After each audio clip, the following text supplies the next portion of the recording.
amazi.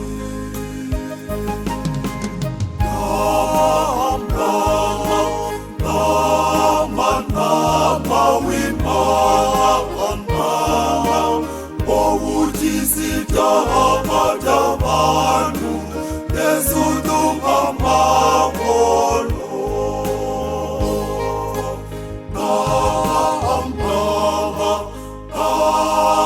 Nama w'Imana,